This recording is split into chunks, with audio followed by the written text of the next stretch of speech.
La Syrie est une véritable mosaïque où l'on peut trouver un grand nombre de communautés, entre autres caractéristiques qui fait la particularité de l'Orient. Un Orient que tout le monde s'accorde à qualifier de compliqué, en même temps qu'ils utilisent des grilles de lecture extrêmement simplistes, confessionnelles ou ethniques, en opposant souvent la majorité aux minorités. Si ces découpages ne sont pas dénués de sens, ils représentent néanmoins des pièges épistémologiques du fait même de la sémantique qui enferme toute vision et empêche d'appréhender la réalité dans sa complexité. Disons-le clairement, la lecture confessionnelle ou ethnique n'est pas vraiment éclairante pour comprendre la crise syrienne. Tout d'abord, comme nous l'avons vu, si la tête du régime est le clan Assad, si son cœur est alawite, le régime accueille néanmoins volontiers en son sein des Syriens de toute confession et ethnie. Par ailleurs, les alawites n'ont pas tous profité du pouvoir, et ont même eu à subir la répression du régime. Toute personne qui s'oppose au pouvoir dictatorial est violemment punie par ce même pouvoir. Ainsi, les révolutionnaires syriens ne sont pas tous, comme le prétend le régime syrien, sunnites, bien que la majorité le soit. Mais cela n'est-il pas naturel dans un pays à majorité sunnite? En ce sens, les révolutionnaires sont bien plus représentatifs de la société syrienne que le régime et le clan qui le dirigent.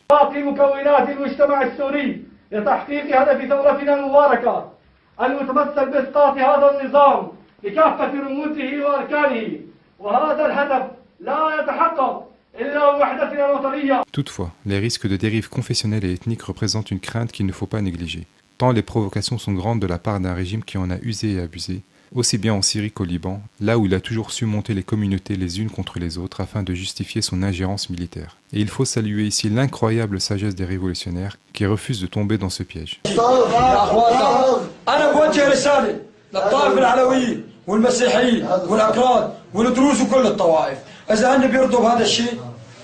أكيد ما بيرضوا بهذا الشيء وهن بيعرفوا إنه ثورتنا ما أنا ضد المسيحيين حتشوفوا نحن بأصعب المواقف ما أصعب من هيك مواقف فيها يا شباب 70 شهيد 400 جريح البيوت انقصفت علينا فوقنا كل الناس سمموا هلا القصف المي تسممت قصفوا هذا هلا لازم تكون ردة فعلنا شو بعصبية وبلقم وكل شيء عنا بيطلع هاي رسالة للعلوية انتم بترضوا بهذا الشيء والله العظيم ثورتنا ما ضد العلوية ولا ضد المسيحيين ولا ضد الأكراد ولا ضد السنة ولا ضد أي طائفة ما نايمين لبناء أي نحن قايمين لبناء دولة مدنية نحررها من بشار الأسد نحررها من عصابات الأسد ثورتنا بس عصابات المجرم بشار الأسد وجماعة الأسد الشبيحة اللي عم يقتلوا فينا وعم يقتلوا بهالشعب هاي ثورتنا لا ضد العلوية أخواتنا العلوية الشرفاء نحن بنرضى ما شبيحة نحن ما بنرضى لهم دمنا ما بيسمح لنا لو نحن بنرضى ما طلعنا على هذا الهدف نحن ما نرضى هذا بيرضي طائفة العلوية بيرضي طائفة المسيحيين ونحن إلنا ما نرضى لهم هيك مناظر ونحن ما بنرضاها لأنه هن كمان بيشاركوا معنا بالمظاهرات في أعداد منه لأنه هن العدد الأقلية بخافوا هاي رسالة عم يوجهها لكل الدنيا لكل الشعب الخارجي يعرف إنه ساعة المظاهرة عم تطلع 10,000 لأن كأنه طالع 200,000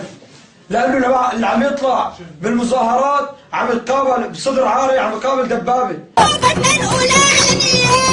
الأولى علنية أسلام ومسيحية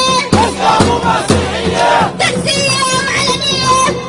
وعلوية كينا بدنا حرية ويا مسيحي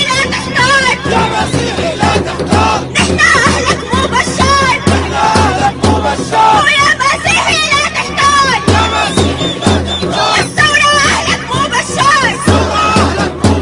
ويلا ارحل يا بشار. Pour les révolutionnaires et face à la barbarie du régime syrien, il est nécessaire de se souder et d'effacer les lignes séparatives, confessionnelles ou ethniques,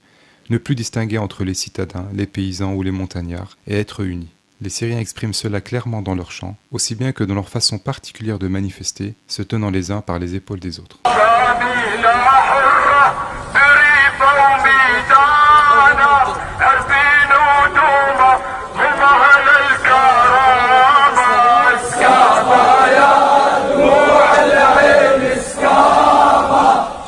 الله 7/9/2011